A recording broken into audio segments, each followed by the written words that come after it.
¿Recuerda el momento en el cual se dio cuenta de que el mundo había cambiado? Déjeme contarle una breve historia que no tiene nada y todo que ver con el futuro de nuestro mundo y su lugar en él. En 1917, Estados Unidos se enfrentó a un enorme problema. Se trabajaba mucho para competir en la economía industrial, pero había desabastecimiento. No de petróleo, carbón u otros recursos naturales, sino un desabastecimiento de personas, específicamente de trabajadores industriales obedientes. ¿Cuál era la solución a este problema económico? Fue un tipo de experimento. Nunca antes se lo había hecho hasta que alguien pensó en eso. La escuela pública obligatoria. Desafortunadamente, el propósito inicial del sistema de escuelas públicas de Estados Unidos no estaba inspirado en los niños o en generar intelectuales.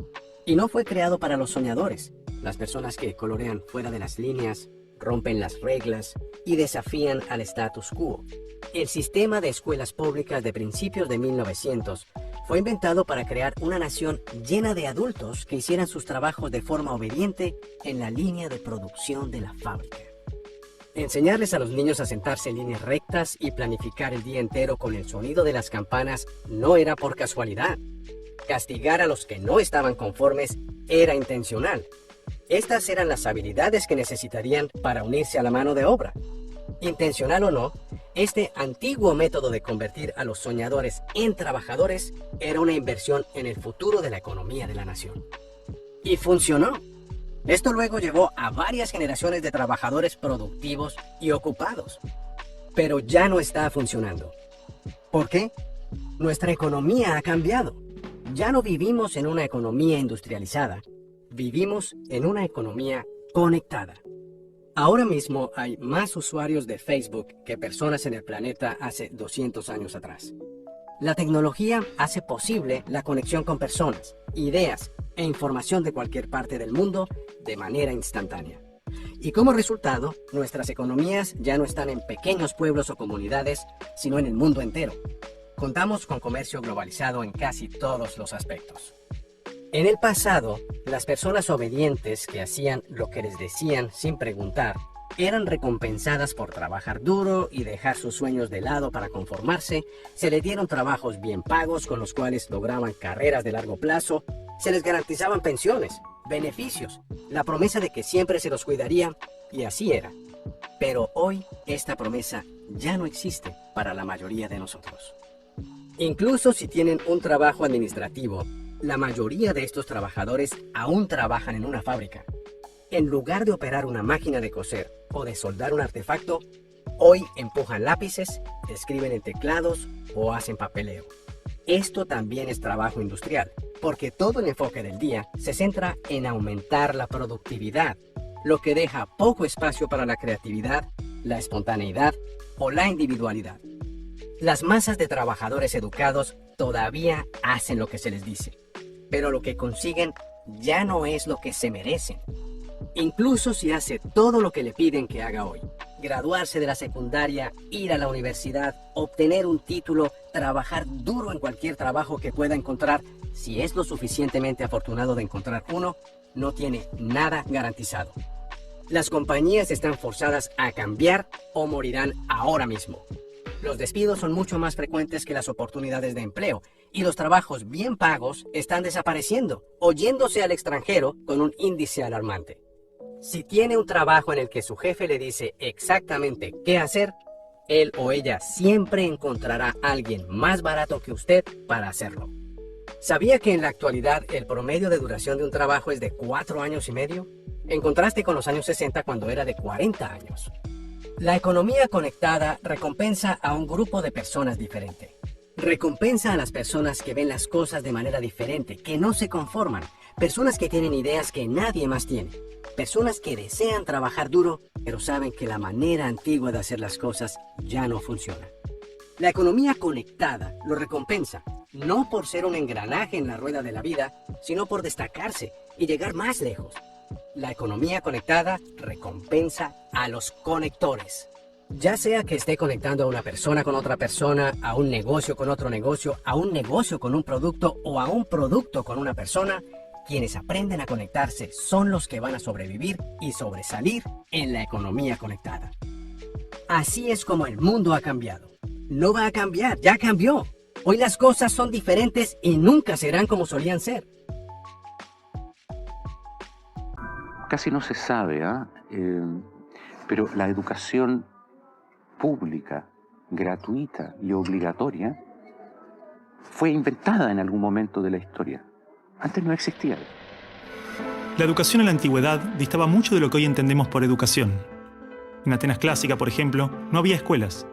Las primeras academias de Platón eran espacios de reflexión, conversación y experimentación libre. La instrucción obligatoria era cosa de esclavos. Por otro lado, la educación en Esparta era más parecida a una instrucción militar. El Estado se deshacía de quienes no alcanzaban los niveles esperados. Había clases obligatorias, fuertes castigos y modelamiento de la conducta a través del dolor y el sufrimiento. Antiguamente la educación estaba en manos de la Iglesia Católica, por lo menos en el mundo cristiano occidental. Y fue recién en el siglo XVIII, en una época de la historia que se llama despotismo ilustrado, seguramente lo escucharon en el colegio, en donde se creó el concepto de educación pública, gratuita y obligatoria. La escuela como la conocemos nace a fines del siglo XVIII y principios del siglo XIX en Prusia. Con el fin de evitar las revoluciones que sucedían en Francia, los monarcas incluyeron algunos principios de la Ilustración para satisfacer al pueblo, pero manteniendo el régimen absolutista. La escuela prusiana se basaba en una fuerte división de clases y castas. Su estructura, heredera del modelo espartano, fomentaba la disciplina, la obediencia y el régimen autoritario. ¿Qué buscaban estos déspotas ilustrados? Un pueblo dócil, obediente, y que se pudiera preparar para las guerras que hubieron en esa época entre todas las naciones que estaban naciendo. Por ejemplo, Catalina la Grande de Rusia llamó a los enciclopedistas franceses a preparar esto mismo. Diderot, uno de los más famosos, estuvo allí para armar este paquete, ¿sí?, formador, no de ciudadanos, sino que de obedientes súbditos de estos estados. Las noticias del exitoso modelo educativo viajaron rápido, y en pocos años, educadores de América y Europa visitaban Prusia para capacitarse. Con el paso del tiempo, el modelo se expandió a nivel internacional. Muchos países importaron la escuela moderna con el discurso del acceso a la educación para todos, elevando la bandera de la igualdad, cuando justamente la esencia misma del sistema provenía del despotismo, buscando perpetuar los modelos elitistas y la división de clases. Ese es el origen de la educación pública. Fíjense ustedes que Napoleón, un poco posterior, y enemigo jurado de todos estos déspotas, hizo lo mismo. Él lo decía con todas sus letras. Yo quiero formar un cuerpo docente para poder dirigir el parecer de los franceses. ¿Se entiende? Él lo tiene claro. Y eso opera, se sepa o no se sepa, hasta el día de hoy. La escuela nace en un mundo positivista regido por una economía industrial. Por lo tanto, busca obtener los mayores resultados observables con el menor esfuerzo e inversión posible, aplicando fórmulas científicas y leyes generales. La escuela era la respuesta ideal a la necesidad de trabajadores, y los mismos empresarios industriales del siglo XIX fueron quienes financiaron la escolarización obligatoria a través de sus fundaciones. ¿Dónde coloco los hijos de estas personas para que puedan trabajar? ¿Cómo educamos en que aprendan a leer? ¿Cómo creamos obreros inteligentes? La educación sigue siendo lo mismo, una herramienta para formar trabajadores útil al sistema y una herramienta útil para que la cultura permanezca siempre igual y siempre se repita, lo cual es conservar la estructura actual de la sociedad. La escuela se complementó con investigaciones sobre el control de la conducta, propuestas de utopías sociales y hasta teorías de superioridad racial. No es de extrañar que los primeros estados con el sistema prusiano o similar fueran con el paso de las generaciones focos de xenofobia y nacionalismo extremo. El modelo de producción industrial en cadena de montaje era perfecto para la escuela. La educación de un niño era comparable a la manufactura de un producto, por lo tanto requería una serie de pasos determinados en un orden específico, separando a los niños por generaciones en grados escolares.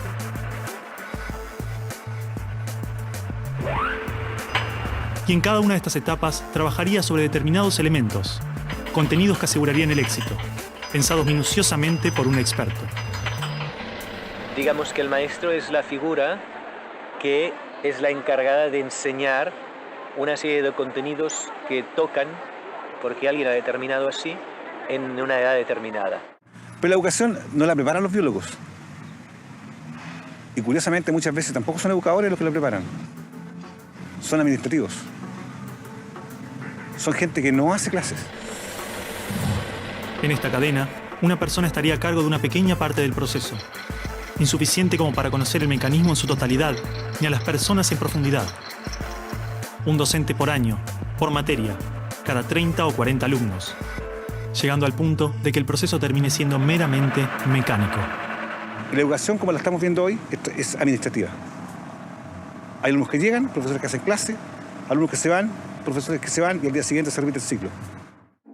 Un profesor estatal es un funcionario en que la autoridad le dice: usted tiene que enseñar esto, esto, esto y de esta forma. Porque hay que repetírselo a demasiados niños, con un profesor de demasiadas horas de clase y con pocas horas de atención de alumno en forma privada.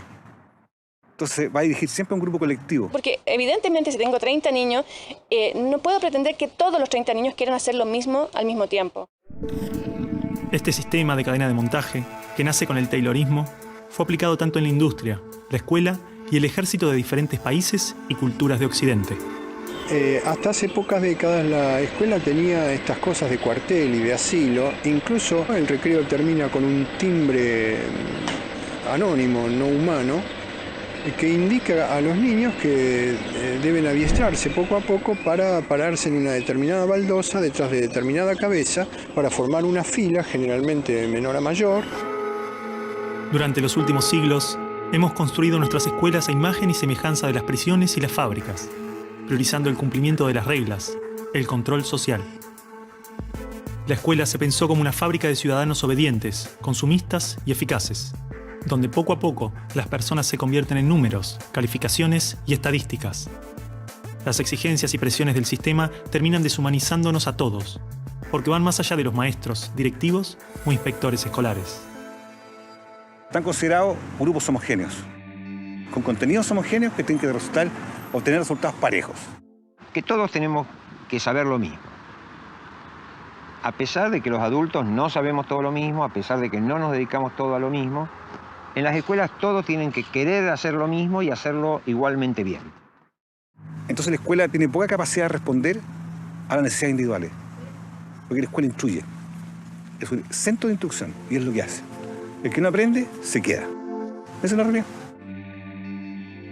Esto de alguna manera ya implica que el sistema educativo es un sistema de exclusión social. Selecciona el tipo de personas que estarán llegando a la universidad para llegar a formar parte de una serie de élite que domina pues, las empresas que dominan los sistemas de producción, económico, de comunicación, etc. Y otro tipo de personas para las cuales la escuela no es suficientemente adecuada, que están destinadas a otro tipo de trabajo más precario, porque no dispondrán de los títulos para hacer esto. El sistema y los estados no les preocupa eso. No, honestamente, no les preocupa el ser humano como persona, como individuo. Y en esos términos, toda educación que busque otra cosa tiene que ser prohibida.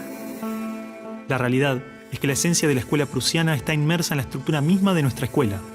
Los test estandarizados, la división de edades, las clases obligatorias, las currículas desvinculadas de la realidad, el sistema de calificaciones, las presiones sobre los maestros y niños, el sistema de premios y castigos, los horarios estrictos, el encierro y la separación de la comunidad, la estructura verticalista. Todo esto sigue siendo parte de las escuelas del siglo XXI.